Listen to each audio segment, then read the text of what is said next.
Bismillahirrahmanirrahim. Assalamualaikum warahmatullahi wabarakatuh. Waalaikumsalam warahmatullahi wabarakatuh. Kaifa halukum? Alhamdulillah. Oke, gimana kabarnya? Baik semuanya? Baik. Baik ya, ada sedang sakit hari ini? Tidak ada? Oke, saya sambil bacakan absen dulu ya. Ada semua ini kira-kira? Berapa orang? 40 orang. Lengkap? 2. Yang sakit siapa? Yoga, Izin, dan Fatimah Kamilia sakit. Ahmad Noval sakit. Aditya Haryanda Hadir. iya. Ahnaf Fawas, Harnum Mutia Reza, Maya Jamila, Lutfianti, Putri Dwi, Zahwa Rahmalia. Oke. Lengkap ya, berarti 2 orang tidak hadir. Oke semuanya, sebelum kita memulai kegiatan belajar kita hari ini, mari sama-sama kita berdoa. Berdoa dimulai. Berdoa selesai. Minggu lalu kita belajar tentang Asmaul Husna, beriman kepada apa? Beriman kepada Allah. Ada Asmaul Husna, ada berapa jumlahnya? 99. Salah satunya kemarin kita mempelajari Al-Jami'. Apa artinya Al-Jami'? Jamaah yang maha mengumpulkan. Kemudian ada Ar-Rahim, artinya yang maha menyayang apa maha pengasih. Oke, nah sekarang kita akan masuk ke bab berikutnya, ya, yang berkaitan dengan yang kalian kenakan. Apa yang dikenakan biasanya? Pakaian. Kita akan bahas tentang berbusana muslimah. Ya, berbusana muslim dan muslimah. Yang rencananya ketika kita setelah belajar hari ini nih, ya, setelah kita mempelajari materi ini, insya Allah semuanya secara berpakaian akan lebih baik, lebih baik lagi. Yang tadinya belum pakai jilbab akan menggunakan jilbab.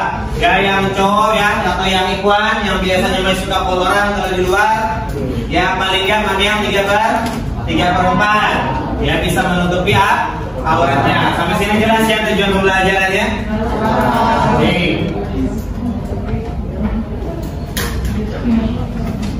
Nah, setelah ini saya akan menayangkan sebuah video yang kalian bisa saksikan. Sudah keluar ya? Ada tampilannya. Ini yang pertama, berbusana muslim dan muslimah. Ya, kelas 10. Tujuan pembelajarannya tadi karena biasa berpakaian sesuai dengan syariat Islam. Ya. Kemudian menunjukkan perilaku berpakaian sesuai dengan syariat Islam, menganalisis ketentuan berpakaian sesuai dengan syariat Islam, menyebutkan contoh-contoh berpakaian yang syar'i dengan tepat. Ya, ini tujuannya kurang lebihnya. Dan sekarang silakan perhatikan.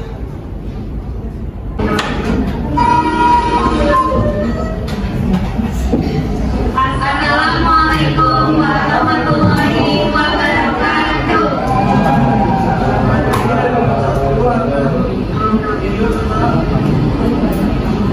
Kelihatan? Ya, boleh ditunjukkan. Nama saya Amel dari temannya Corona. Nama saya Adukir Hamba, berperan sebagai pengajar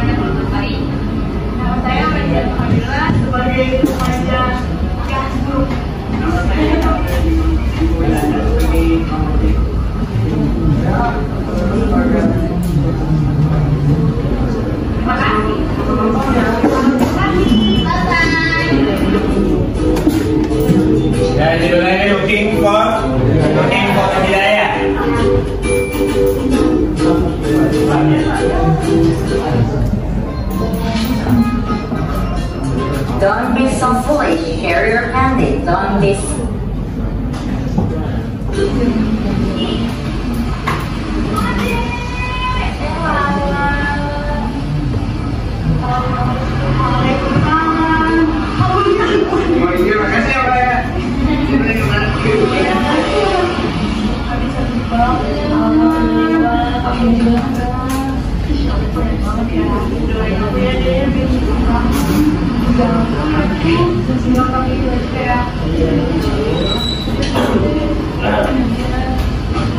si Gaya udah datang ke kamu di Instagram banyak.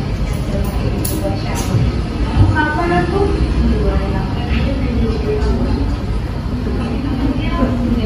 Kita jalan.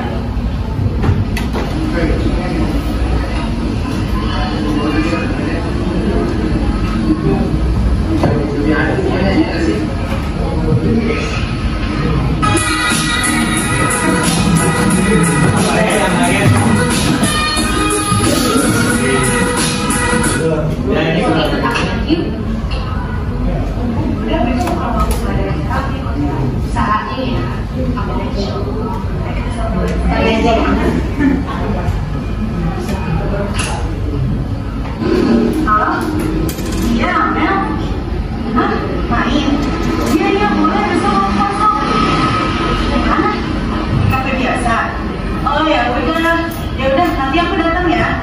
Ya, dadah Mel.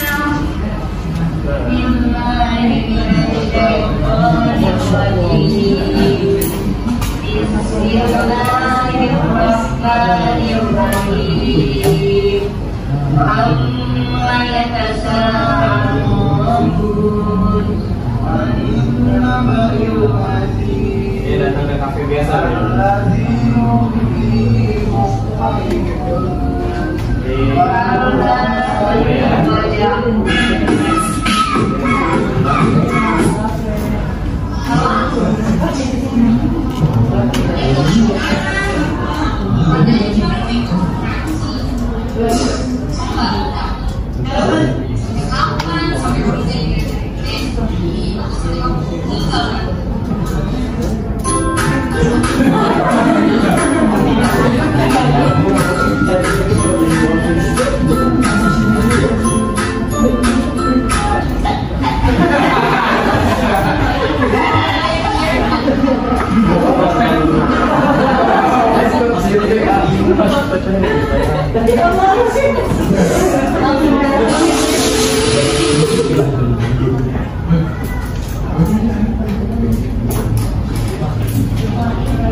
Tetapi Allah memberi hidayah kepada orang yang dikehendaki dan Allah mengetahui orang-orang yang beriman petunjuk.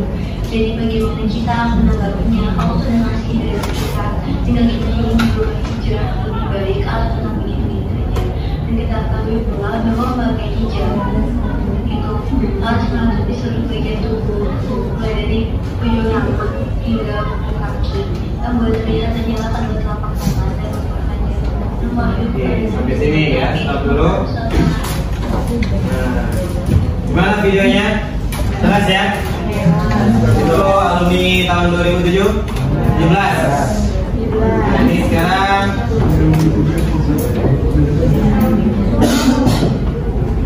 ya di sini ada syarat-syarat busana Islami bagi muslim dan muslimah, batasan aurat bagi laki-laki dan wanita. Carilah dalil mengapa harus berbusana muslim dan sudahkah Anda berbusana muslim? Oke, setelah ini yang kelompok 1, kelompok 2, kelompok 3 dan kelompok 4 masing-masing silakan mengerjakan di sini. Yang pertama pakai syarat, kelompok 2 batasan aurat, yang ketiga carilah dalil, dan kelompok 4 mengapa Anda harus berbusana muslimah. Ya, silakan dibicarakan, didiskusikan antar kelompok masing-masing. Ya, kumpul ke kelompoknya, silakan.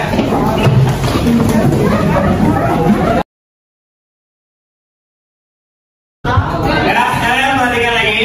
Perhatikan kelompok 1, kelompok 2, kelompok 3 dan kelompok 4. Selain tugas-tugas yang ada di papan tulis, setelah ini saya akan memberikan beberapa lembar yang nanti akan dikerjakan berkelompok, dan di sini diperbolehkan mencari informasi menggunakan Google. Ya.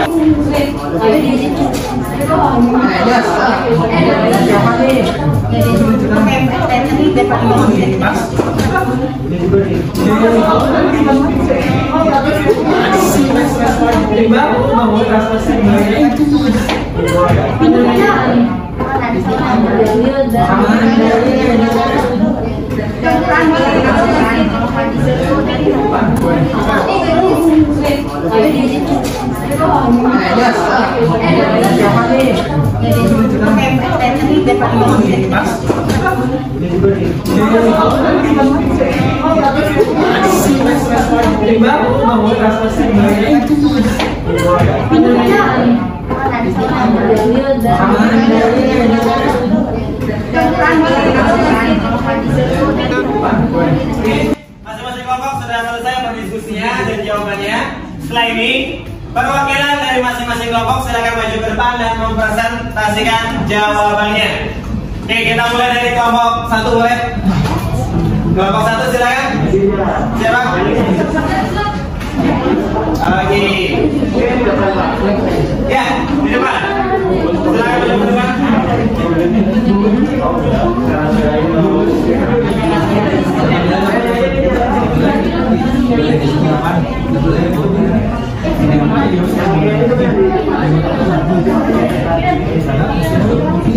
Ya, silakan maju ke depan.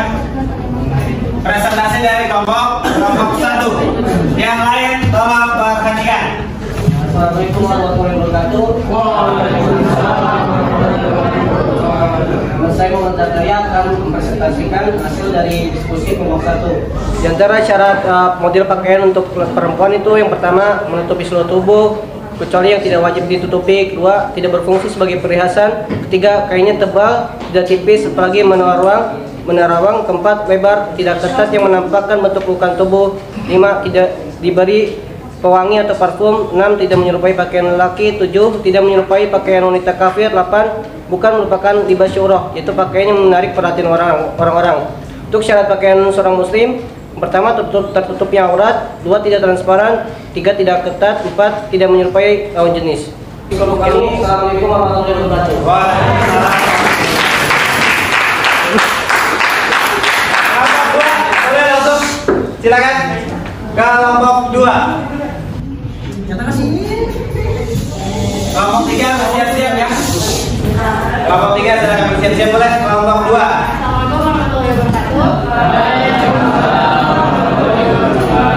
Bagian dari kelompok 2, dan pada ini saya akan menjelaskan pada kalian tentang batasan aurat wanita dan aurat laki-laki. Jadi batasan aurat wanita itu mencakup semua bagian tubuh kecuali wajah dan telapak tangan. Sedangkan batasan aurat laki-laki itu anggota badan antara pusar sampai ke lutut. Assalamualaikum warahmatullahi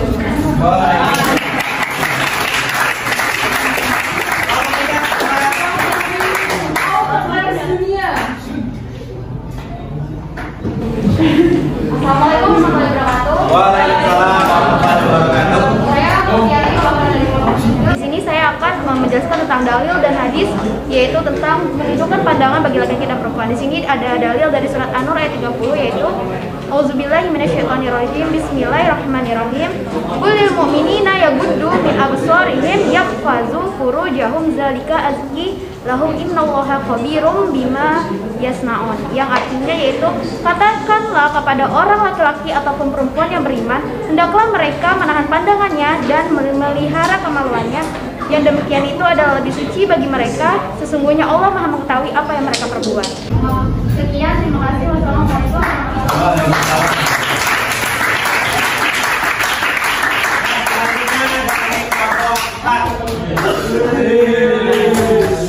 Ya, silakan.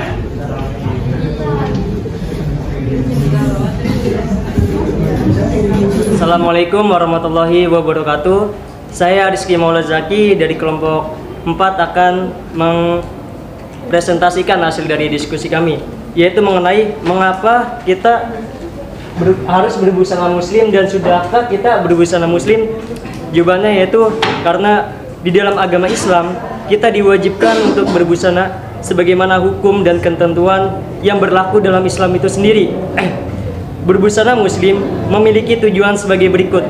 Yang pertama, menutup aurat, dan kedua, menjaga pandangan dari nafsu syahwat, Dan yang terakhir, memberikan pengaruh dalam persepsi sosial dan tingkah laku seseorang untuk tetap berusaha berada dalam aturan Islam. Sekian dari kami.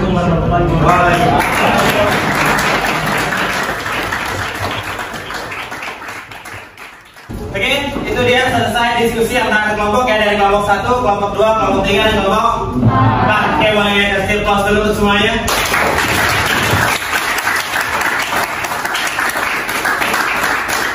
Dan sekarang dari 4 tugas ini, dari apakah syarat-syaratnya, batasan aurat bagi laki-laki dan wanita, dalil dan juga mengapa. Sekarang yang pertama di sini, kita ketika belajar berusaha muslim dan muslimah yang tadi dalilnya sudah dibawakan oleh teman kita Lutfianki, ya. Kemudian di sini ada mahram dan muhrim. Ini yang pertama, sering terjadi perbedaan antara mahram dan muhrim yang bahkan sebenarnya berbeda tapi menurut orang sama. Ya, ketika dia deket-deketan, sorry, bukan muhrim. Ya, sorry, bukan muhrim. Ya, memang kita bukan muhrim semuanya ya. Ya, karena semuanya nggak ada lagi berihram. Karena di sini muhrim adalah orang yang menggunakan pakaian untuk haji dan umrah. Ya, jadi yang kain putih yang dililit-lilit itu namanya kain ihram, yang memakainya disebut dengan muhrim. Ya, sedangkan kalau yang tadi dimaksud, sorry jangan dekat-dekat, bukan muhrim. Yang benar adalah mahram. Yang mahram di sini adalah orang yang haram dinikahi. Ya, orang yang haram dinikahi karena hubungan darah atau saudara, yaitu salah-salah kakek nenek, ayah ibu, paman bibi, kakak atau adik, anak kakak atau anak adik, ya, yang kita kenal dengan sebutan ponakan, anak kandung dan juga cucu. Mereka yang disebut dengan mahram. Ya, mereka semua yang disebut dengan mahram. Oke. Kemudian pengertian aurat, ya, dari kata awiro, ya, aro yang airu aurat, ya, awiro yang artinya itu aib. Artinya adalah artinya aib. Yang namanya aib itu kira-kira diumpetin atau diumbar? Diumpetin, ya. Kenapa? Karena ada yang bangga pasti di sini kalau aibnya dibuka-buka. Enggak ya? Enggak ada yang bangga karena memang aurat itu diartikannya sebagai aib. Yang dimana aib lebih dominan kepada keburukan. Ya, aib lebih dominan kepada keburukan. Ya, jadinya secara istilah adalah sesuatu yang harus ditutup dan memalukan untuk dilihat, bahkan berakibat dosa. Ya, perintah menutup aurat dan menundukkan pandangan bagi laki-laki ini yang tadi dibacakan oleh kelompok 3. Bismillahirrahmanirrahim. Qul lil mu'minina yaghudduna min absarihim wa yahfazun furujahum. Dzalika azka innallaha khabirun bima yasnaun. Ya, ini artinya, dan di sini ada perintah bagi menutup aurat atau bagi wanita dalam Al-Qur'an, di mana di sini yaghudduna min absarihina wa yahfazna furujahum. Nah, menjaga kemaluan. Kemudian di sini ada illa ma zahara minha, kecuali yang tampak biasa, yaitu tangan. Wa yadribna bi khumurihinna ala juyubihinna. Bahkan tidak boleh kita membunyikan bel, lonceng. Yang biasa suka pakai rantai gelang di kaki yang ada kerincingannya. Ya, perempuan biasa suka ada yang pakai itu. Ketika zaman dulu pun banyak yang memakai. Jadi kalau orang India banyak yang pakai, orang Timur Tengah itu banyak sekali pakai gelang kaki. Tapi dalam Islam dilarang atau tidak boleh yang dribna, nggak boleh sengaja bunyiin biar kelihatan. Ya, dia yang pakai gelang kaki dibunyi-bunyiin kenceng-kenceng biar orang yang ada di sampingnya melihat siapa tuh yang pakai gelang kaki. Itu tidak diperbolehkan. Tapi kalau memang berbunyi karena memang sedang berjalan, tidak apa-apa kecuali jalan begini. Ya, itu tidak diperbolehkan. Kenapa? Karena sengaja. Kemudian, ya, ini batas auratnya tadi yang dibaca kelompok 1 juga ya. Kelompok 1, kelompok 2 batas aurat untuk laki-laki dan perempuan. Kemudian di sini ada syaratnya, pakaian muslim syar'i, menutup seluruh tubuh kecuali muka dan telapak tangan. Muslim di sini masuk ke muslim dan muslimah ya. Tidak tipis dan transparan, tidak ketat sehingga membentuk lekuk tubuh, tidak menyerupai pakaian laki-laki, tidak mencolok, model dan warna tidak menyerupai pakaian kaum kafir, tidak bermakeup mencolok. Ya. Yang jadi perbedaan biasanya di sini antara jilbab, hijab, kerudung. Ya, itu yang sering kita dengar. Jadi khimar atau kerudung, atau hijab yang artinya apa? Pembatas rambut disebut dengan hijab. Sekarang sudah sampai tahap berapa kamu dalam menutup aurat? 1, 2, 3 sampai 8. Kelompok 1 perwakilannya ada yang hafal di sini karena gambarnya wanita yang hafal ya. Nomor berapa kira-kira? Nomor 3. Kelompok 2? Insya Allah 8 ya. Yang lainnya menyusul insya Allah ya. Teman-temannya. Kelompok 3? Mayoritas di 6. Oke, sekarang perbedaan antara 5, 6, dan 7 di mana? Di 5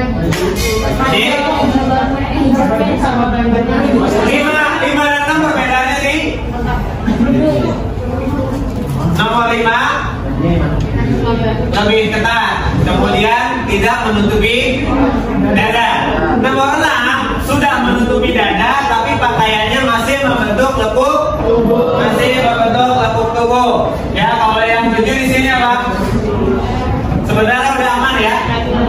Ya, hanya saja bagian kaki kalau yang tadi masih menampakkan mata kaki. Yang 8 tentu. Kalau kelompok 4 sama berapa? Satu. Ini satu pakai halaman dong berarti ya. Kurang lebih alhamdulillahnya mayoritasnya minimal di antara 6, 7, 8 ya di sini ya. Sekarang di antara 6, 7, 8. Oke, di sana yang ada adalah devolution of hijab.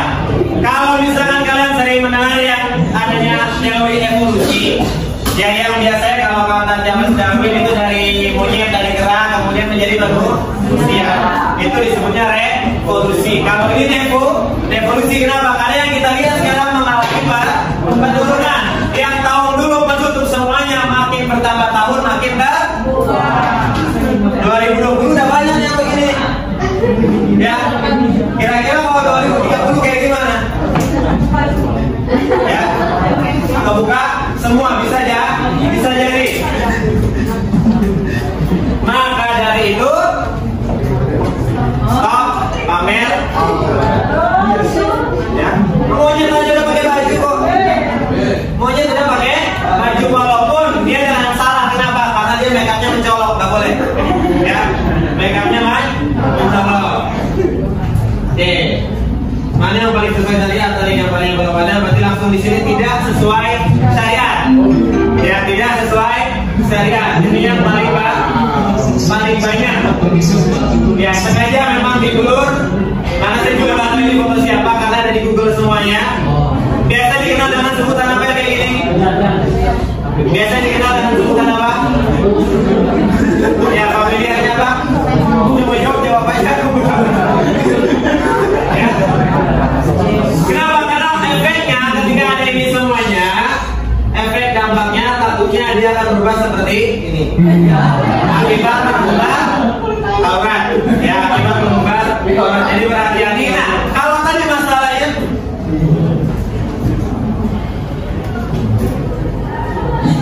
kalau tadi permasalahan kebanyakan mayoritas di muslimah atau di akhwat. Nah, sekarang kalau yang ikhwan bagaimana? Yang ikhwan itu yang sering kejadiannya yang tanpa disadari adalah keseringan memakai kaos yang ketat dan agak pendek sehingga berakibat ketika sedang sholat. Ya, ketika sedang melaksanakan apa ini?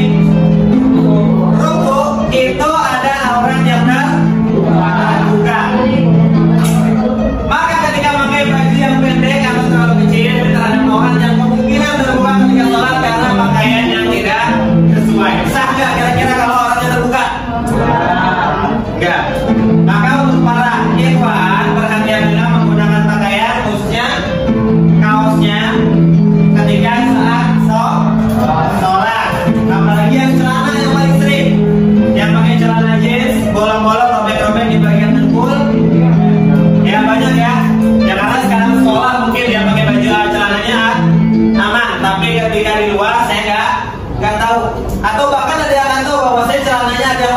bagian paha misalkan kelihatan kan auratnya walaupun nggak kecil, maka lebih baik ditutupi atau menggunakan sarung.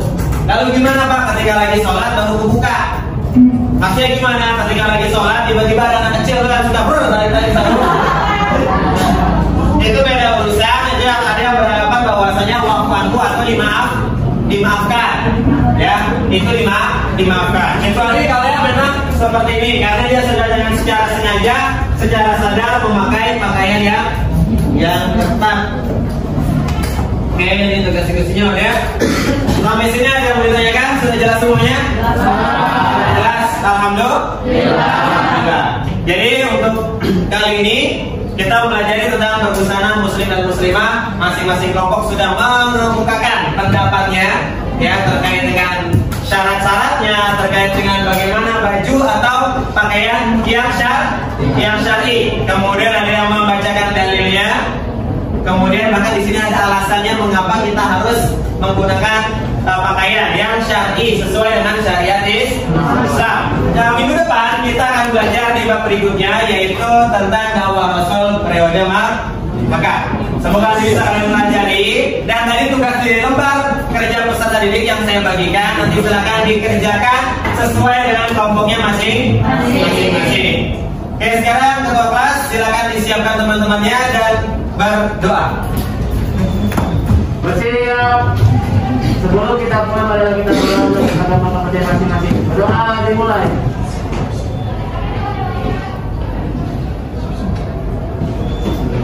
Berdoa selesai. Memberi salam. Assalamualaikum warahmatullahi wabarakatuh. Waalaikumsalam warahmatullahi wabarakatuh. Pulang, silakan dirapikan lagi kondisi mejanya dan silakan pulang ke rumah. Hati-hati di jalan.